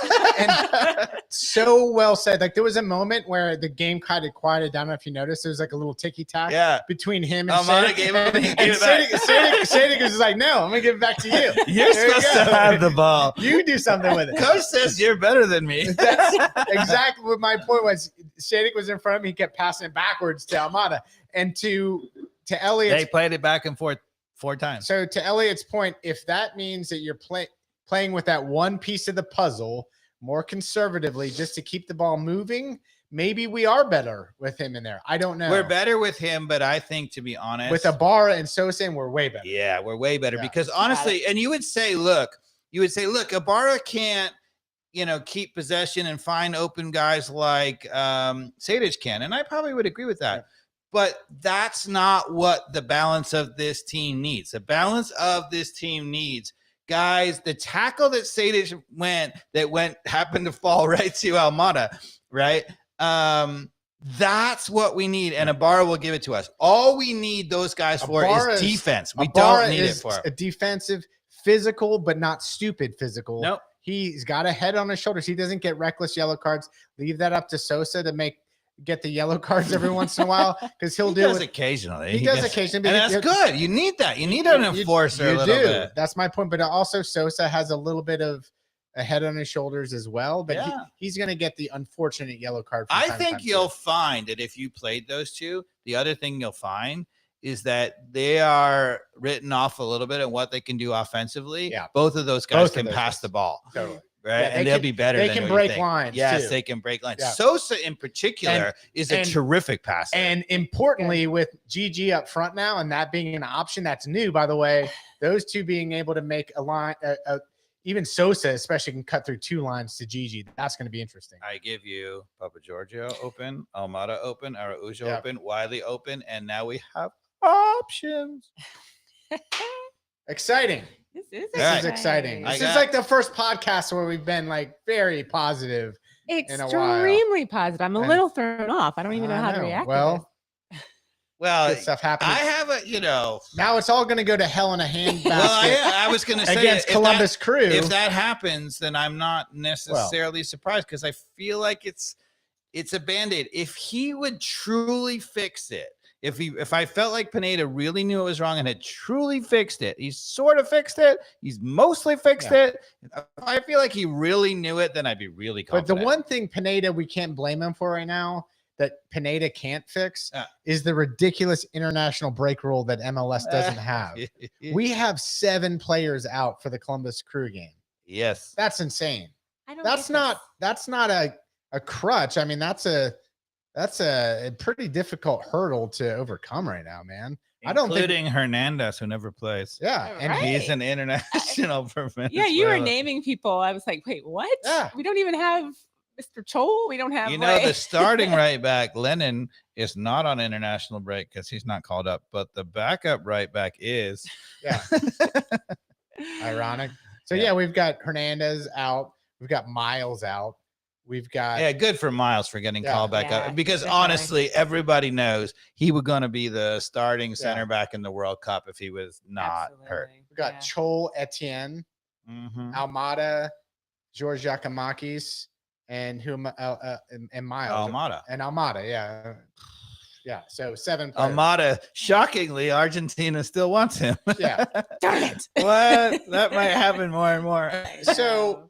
The signals now after that goal and this performance is that if you're a European team right now and you're halfway open to scouting, maybe one of the best young talents in soccer right now, has to be on the radar, right? Like those 2 free kicks, the last 2 games in a row, those aren't luck. Those are spending a lot of extra hours probably in the training camp, visualizing and executing senseless hours of free kicks like that. I'm always surprised that scouting is not, even like, for example, I felt like Al Marone was truly special. One of the players you'd ever seen. And I was surprised that actually, I'm like, if I were a European club, he could be a star. But the thing is, I was right. Yeah. Because Almada is not under the radar. Almada's not under the radar. They were already interested in before he came to Atlanta United. There was already buzz about him. I think a little of the pandemic and some of the controversy he was involved with probably held back some of the teams from making an offer. Oh, that was Almada? Yeah. Oh, whoa. Okay. Which is one of the assistant coaches on his team was on the run for like 6 months. So I don't think he did much wrong in that. Doesn't sound like it, but we weren't there. Don't know. Doesn't sound like it. Kid seems like he's got a real calm, composure, professional, must be going about his business good here. I do think there is a decent chance, despite what I just said, that with all that Atlanta United gets major offers this summer. Yeah. And they might want to sell him. If they get, a $30 million offer, I think they're going to accept it. No, should not. I talked about this before. I'm sorry. This kid, Christian Pulisic, went for 70 million euros to Chelsea. Yep. Who's better? From Dortmund. Who's better in your mind right now? If you were picking your kickball team, Dave, you taking Pulisic or Almada? I would take Almada. Even though I think I am really high on Pulisic. I am too. I'm a Pulisic fan too. I think he was worth the 70 million. Yeah. I think he's terrific. So you just said it, not me. Why, if you're Atlanta United, would you take anything less than 50 million? and they're, it's like the thing, if your house is worth, $1 million, but no house in your neighborhood has ever sold for more than 500,000. But it doesn't matter. This is where you change the game. This is where you play hardball, and this is where Lagerwey, in my mind, and we're gonna find out what his metal is made of here, because, in my opinion, you should put the price tag. You know how we threw that crazy 50 million mark out for Almada? Maybe didn't we do that? Like, we'll take nothing less for 40 or 50. We need to put the price tag for him then up to 70. You know what's weird though? I am not kidding you. I BS you not. Why wouldn't you? Isn't that what he's worth? You know what's weird though? And this is the thing about MLS. It doesn't matter.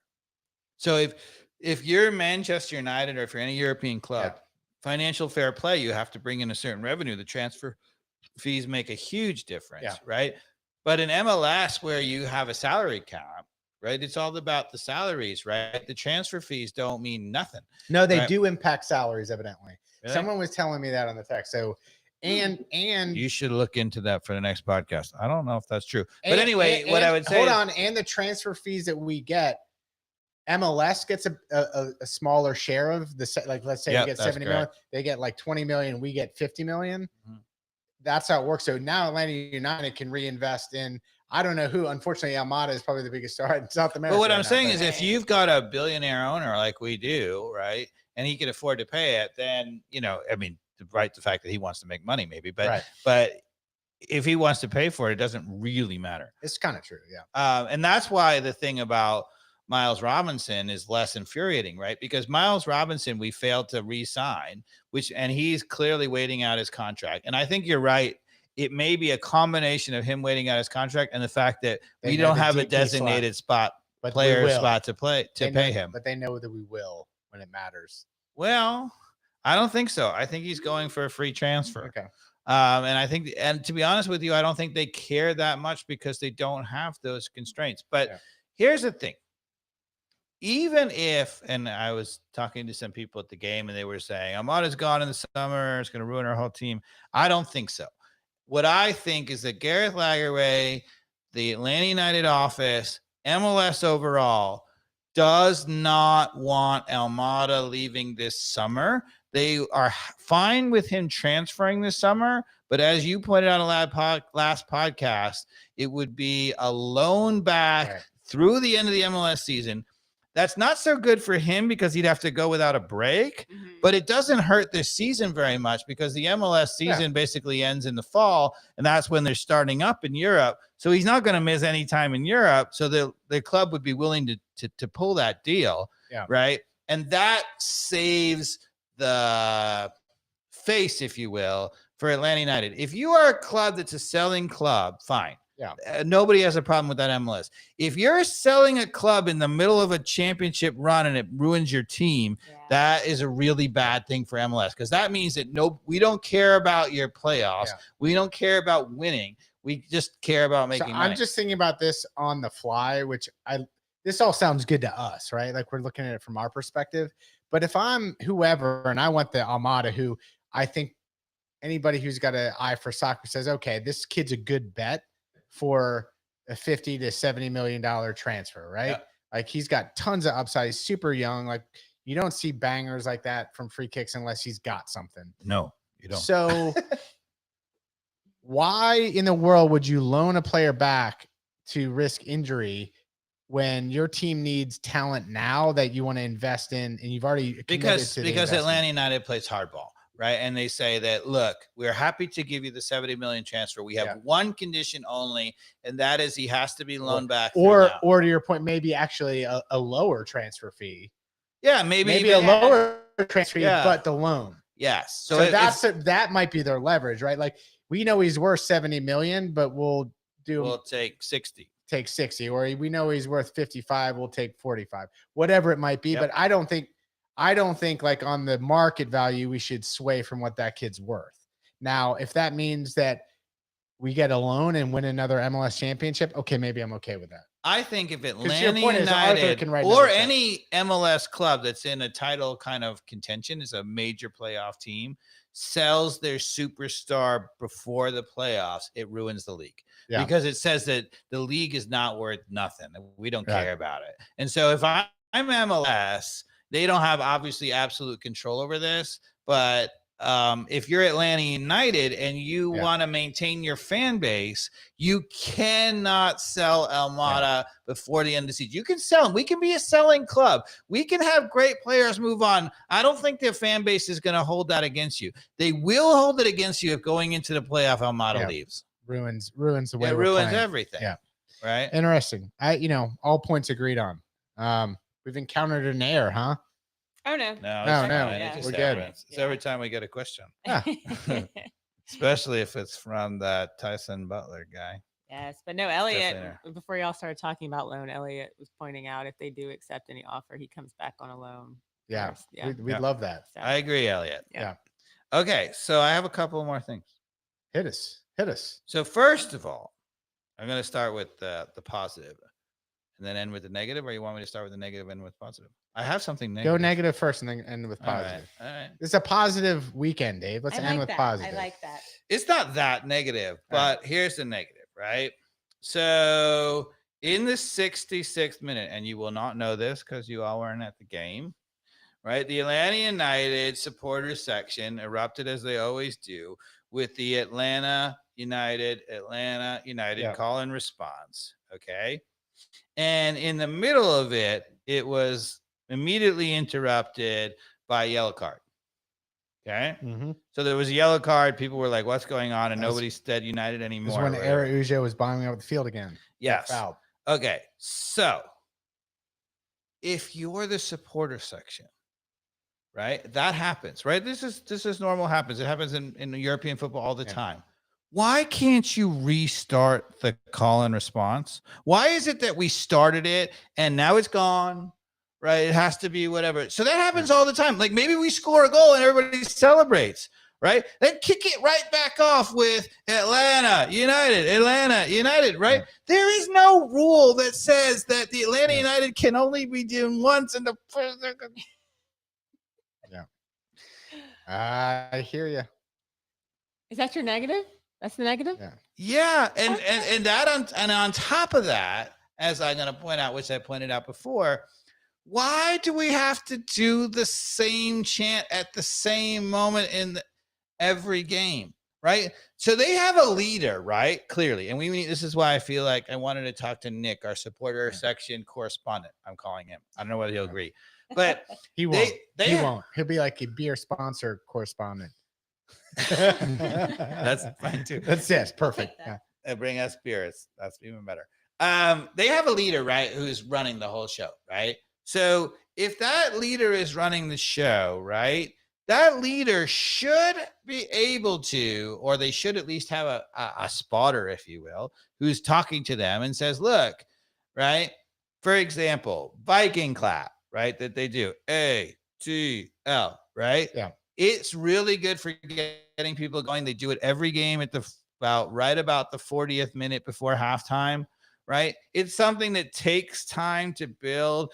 It's something that works better when there's not an exciting moment in the game. When there's a guy down, start the Viking clap. Yeah. When there's down, like there needs to be situational supporter sectioning. Yeah. Right? Like this idea that I've got it on my calendar that at the 40th minute we got to do this is ridiculous. And on top of that, if you start the Viking clap and we immediately score a goal or something happens which interrupts it, do it again. Yeah. And we need more player chants. Yes. Yeah. So I think this is like these are all like for the most part, from what I'm seeing, like people with music backgrounds too. A lot of people playing the drums. I just have a feeling a lot of people over there can play some instruments, which means they're way more musically talented than me. So they understand rhythm, they understand timing and chants. Why can't we have player chants? Why can't somebody who can like create a poem or something write me a player chant? Do I have to have Chat GPT do it for us? I think maybe Chat GPT is coming. Either we don't understand something about the supporter section. Yeah. So we feel that there should be more call and response because it's really hard in the stadium for everybody doing something. We feel that Second, it shouldn't be the same chant every single moment. Third, there should be more player chants. Like, why couldn't it be like Giorgos Giakoumakis, Giorgos Giakoumakis, or anything like that's how stupid is that, right? Like anybody can do that. Think of that. And then if it gets interrupted, do it again. Yeah. And by the way, if you're a part of the supporter sections, don't get your panties in a wad.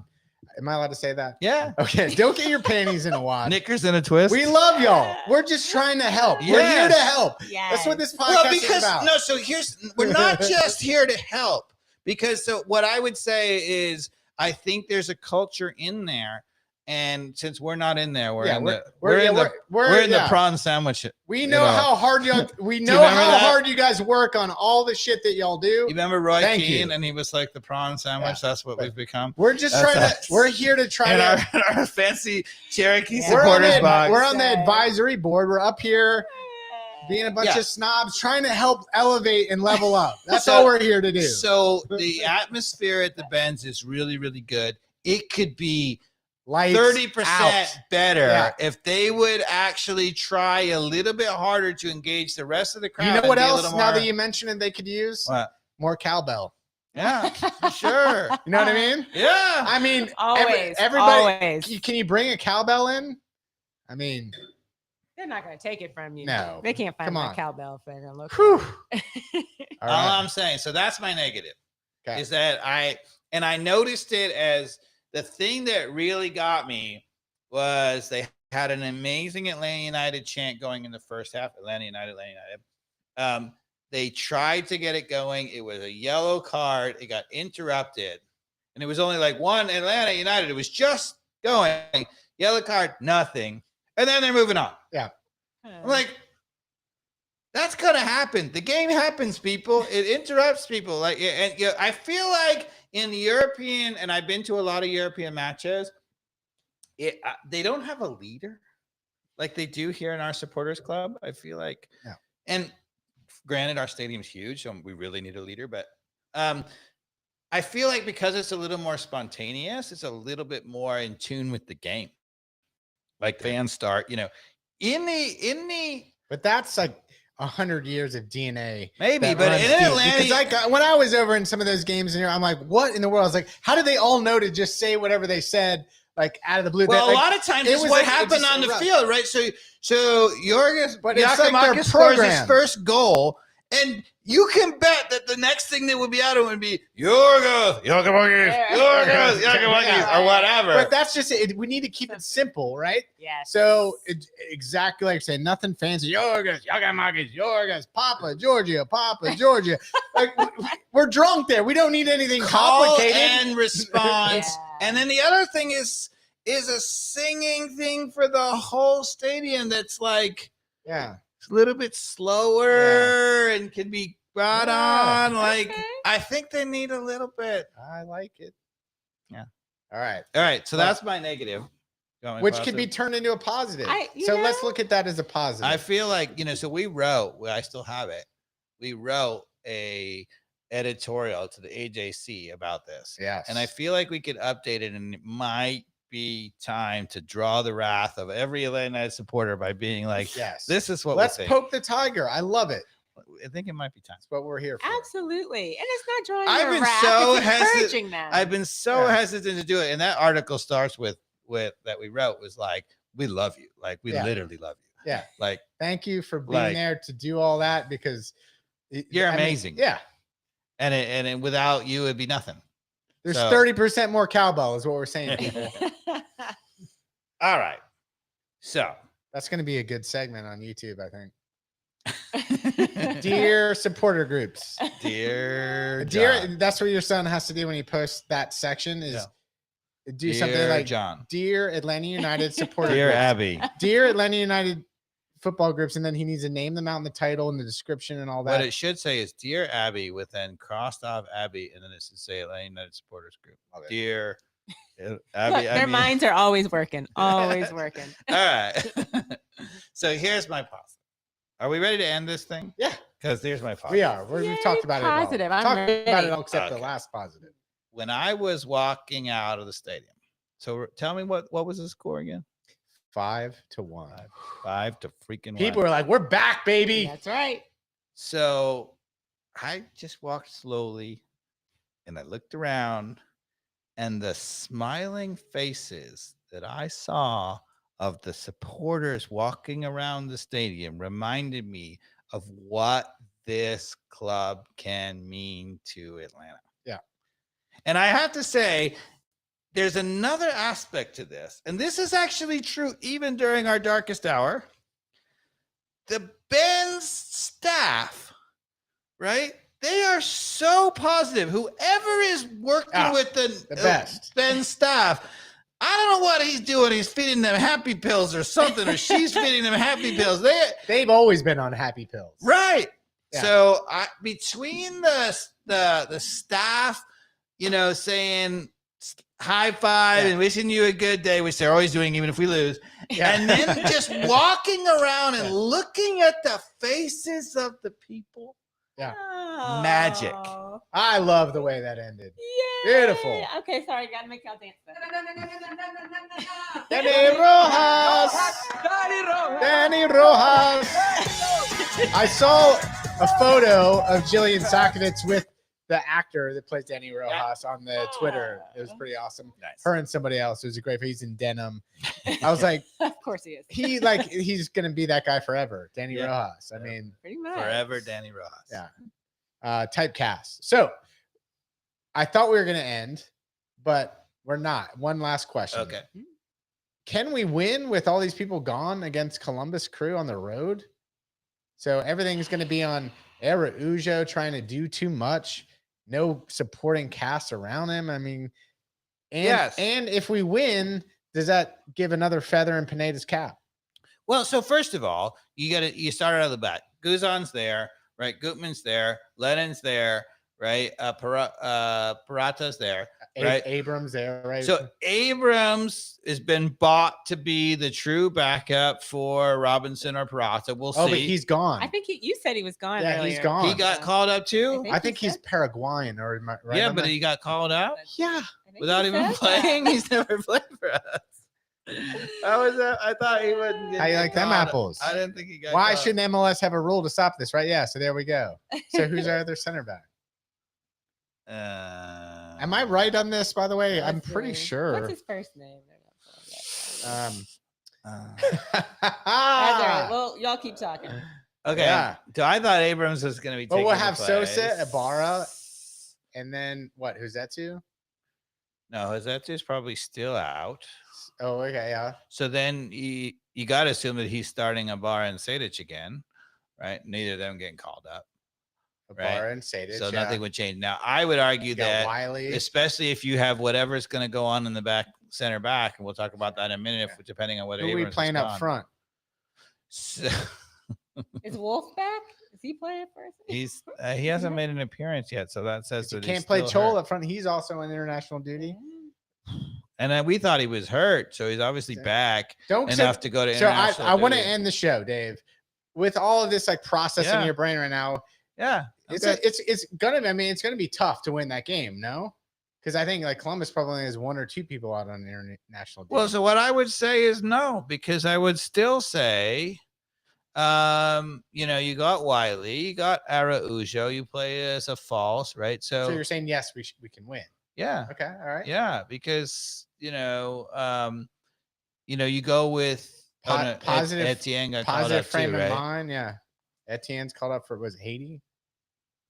I think so. See, Haitian. Yeah. I think so. Machop Chol is South Sudanese. Yeah, I was thinking that And we had a third attacker. Abrams Paraguayan, I believe. Peruvian. Peruvian. Peruvian. Oh, okay. Yeah. I was thinking we had a third attacker, besides Araujo and Wiley, because I was thinking we had Etienne, but he got called up too. It'll be fun to watch. We're not that deep. Well, So is we got two Well, problems. it is when we MLS got lets your one whole team get taken attacker. away. We got one attacker who's a problem, and we have one center back is a problem. So there's two choices in the center back, right? So one choice is Gutman goes in the center and Wiley goes back, but then we don't have anyone in the forward, so I don't think he's going to do that. You got to figure that Nick, what's his name? Brennan? No, the New really signing? young center back who I think pretty good. Is young center back that we signed. No, as he signed, he was a homegrown and he played in this year. He's only 17, but Okay. he looks. Wow. As a center back. Yeah, you would assume that he's going to start. Okay. He played a lot in the preseason. Yeah.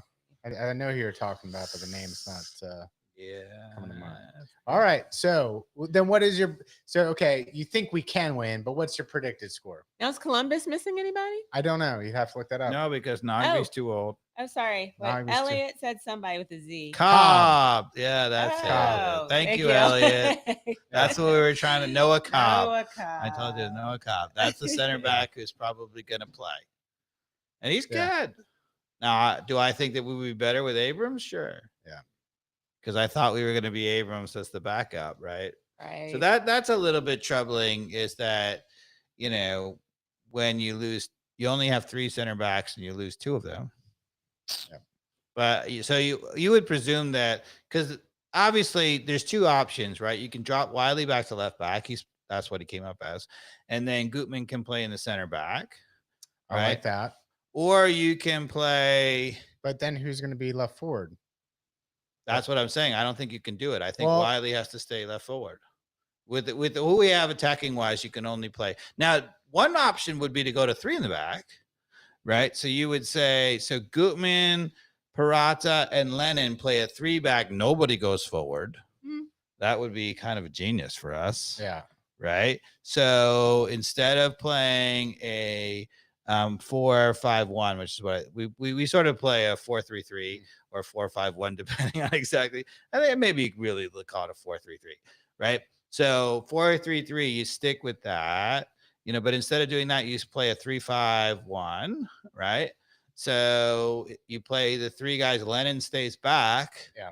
Right. So you play Lennon, Gutman, and Parata. You don't bring in Noah Cobb. Right. Then you play 5 in the midfield. That allows you to have Sosa and Ibarra defensive, and you have Sadik in front of him. Okay. Right. You play all 3 of those guys. So, and then you have Wiley on one side, Araujo on the other side, and it's just a question of, can we get some lucky moments? So you got to presume it's Barry up top, which is not inspiring. Yeah, because you would have thought that this is the moment where Machop Chol is doing himself no favors by going on international. Yeah. He should have stayed, right? Yeah. Because he would be starting probably over Barry. Yeah. That's what he wanted. But you think so, but maybe not. So those are the 2 options, right? So you play 3-5-1 with that, or you go stay with the 4. That means Noah Cobb has to come in, right? You stay, everybody in the back line stays the same. Then so you could play a 4-5 instead of a 4-3-3. 4-5-1. 4-5-1, right? So you bring in Sosa. This is what I think he's going to do. That's what I think he's going to do. Play 4. He brings in Noah Cobb to play 4 in the back. He keeps it with the unbalanced craziness. And then he, instead of, so he brings Sosa as the extra guy in, who's clearly the only senior guy who can, really play, right? Assuming Josetu is still injured, right? So then he plays Ibarra, Sosa, Sadic is the attacking guy, right? All 3 of those. Then you play Wiley on the left. Can only go backwards, though, Dave. Wiley on the left. You play Araujo on the right and Barry up top. That's the starting lineup. Okay. We shall see. Now the question is Columbus. So did the Mexican international, did he get called up? I don't know. Elliot has done some research for us. Thank you, Yeah. Elliot. We have defender Milos Degnek. And goalkeeper Eloy Room Yep. And then up above are out for Columbia. and Zella Ryan. Oh, Zella Ryan. He's Zella one of their Ryan. top players. Yeah, that's the guy I was talking about. So Zella Ryan did get called up. So they've got 3 out. We've got 7 out. And we're away. And our top 3 players are out. Oh, good. Wouldn't you say Miles, Almada, and Gigi? You can say Aruja's in that top. So I say Top we'd be lucky to get a 1-1 draw. Okay. Yeah. 1-1 draw on the road. I'm going to be optimistic with a 1-1 draw, but I wouldn't be surprised if we lose. But I think 1-1 draw is fair. I'm going to call it 1-1 draw. Okay. Columbus is not a great team. I'm gonna say 1-0 win Atlanta The United. coach is good though. Again, because I it like- doesn't make any sense because we have so many players out. But You're gonna say a what? 1-0 win for Atlanta United. We're certainly not gonna score 5 like we Yeah. No, I don't think so. Is it? Not with us guys. All right, I'm going 0-0. 0-0. Nil. Nil. I like it. That's a I- real sucker. That's a real soccer score. That's a Simpson score for you. All right. High kicking, low scoring, ties. You bet. All right. All right. Thanks for listening, everybody. Salud. Take care. Bye. Oh, that's a good point. You brought up Mikey Dobbs.